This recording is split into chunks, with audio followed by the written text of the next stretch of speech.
এর মানে যে বা যাই করুক তারা চক্রান্ত অনুসারে পরপর মন্দির ধ্বংস করে। হিন্দুদের উপর এ ধরনের বারংবার যদি হিন্দুদের মন্দিরের উপরে অ্যাটাক করা হয়, হিন্দু সমাজ কখনো চুপ বসে থাকবে না। ফের মন্দিরে তাণ্ডব চালালো দুষ্কৃতীর দল। জনতার হাতে আটক এক মস্তিষ্ক বিকৃত ব্যক্তি। অযোধ্যায় রামলালার প্রাণ প্রতিষ্ঠার রাতে ধলাই বিধানসভা সমষ্টির দারবি চা বাগিচার 3টি মন্দিরে তাণ্ডব চালায় দুষ্কৃতিকারীরা। এই ঘটনায় জড়িত সন্দেহে 4 জনকে আটক, জিজ্ঞাসাবাদ চালায় ধলাই পুলিশ। এবার পশ্চিম ধলাইয়ের নয়াবিল জিপি এলাকার 4টি মন্দিরে চুরি এবং দেবদেবীর প্রতিমা ভাঙচুর চালালো দুষ্কৃতীরা। এ নিয়ে মস্তিষ্ক বিকৃত একজনকে আটক করা হয়েছে।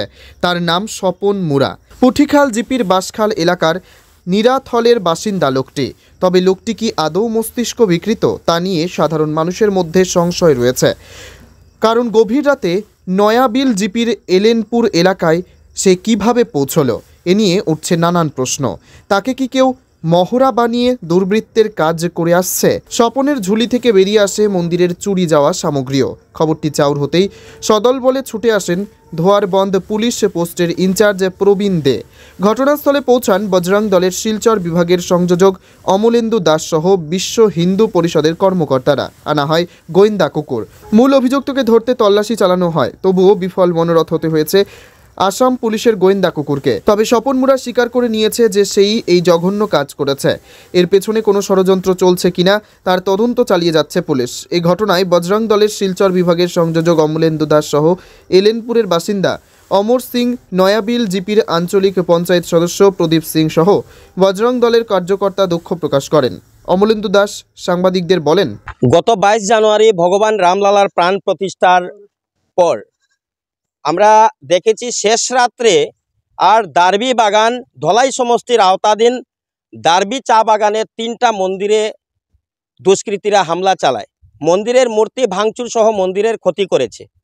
আর আজকে আমরা সকালবেলা এখানে এসছি, খবর পেয়েছি যে আমাদের নয়াবিল যে গাঁও পঞ্চায়েত আছে সেই এলাকার এলেনপুর জায়গায় এখানে 4টা মন্দিরে দুষ্কৃতীরা সেই মূর্তি ভাঙচুর করেছে।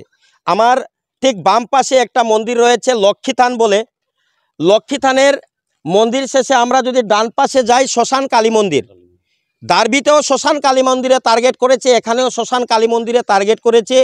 তারপর এখান থেকে যদি আমরা 1.5 কিলোমিটার যাই তাহলে আমরা দেখতে পাবো ওখানে মহাদেব বাবার মন্দির রয়েছে। সেই মন্দিরের ত্রিশূল আর শিবলিঙ্গ সেটা উঠিয়ে দেওয়া হয়েছে। তারপর যে আমরা আরও যদি 2 কিলোমিটার 2.5 কিলোমিটার ভিতরে যাই সেখানেও একটা মন্দির রয়েছে, সেই মন্দিরও ক্ষতি হয়েছে। নয়াবিলে মোট 4টি মন্দিরে আর ক্ষতি হয়েছে।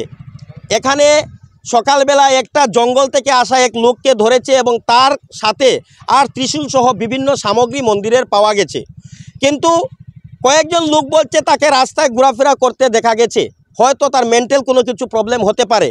আমি একটা স্পষ্ট কথা বলতে চাই এই মিডিয়ার মাধ্যমে, যখন আমরা সেই দুয়ারবন্দ থানাতে গিয়েছি ওই লোকটাকে আমরা থানার ভিতরে দেখতে পেরেছি এবং জিজ্ঞেস করার সময় আমার চিত্রদা পালইবাসী উনি জিজ্ঞেস করছেন, উনি জিজ্ঞেস করার আগেই সে বলেছে চিত্রদাকে, হে চিত্রদা কি খবর? একটা যদি টোটালি পাগল থাকে তাহলে সে দাদা বলে কিভাবে সম্বোধন করে, এবং সে যদি টোটালি পাগল হয় তাহলে লক্ষ্মীথান থেকে শুরু করে এই পাশের আরেকটা মন্দির, তারপর এখানে 1.5 কিলোমিটার ভিতরের মন্দির, তারপর 2 কিলোমিটার ভিতরে মন্দির, এবং মন্দিরের পাশে যেসব মূর্তি ধ্বংস করা হয়নি, মন্দিরের ভিতরে যেসব মন্দির রয়েছে সেইগুলা মন্দির সেই ধ্বংস করেছে।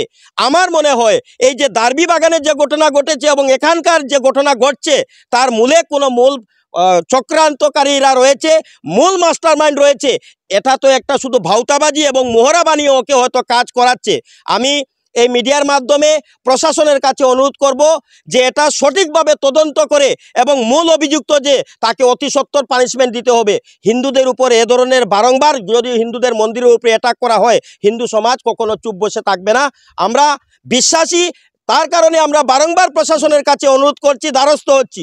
এখানে আমরা দেখেছি দারবি বাগানেও আমাদের প্রশাসনের তরফ থেকে additional SP sir Subrata sir এসছেন এবং ওসিও এসেছেন, এবং এখানেও ওসি খুব গুরুত্বপূর্ণ সহকারে উনি ওনার ভূমিকা পালন করেছেন এবং কুকুর নিয়ে এসেও তদন্ত করেছেন।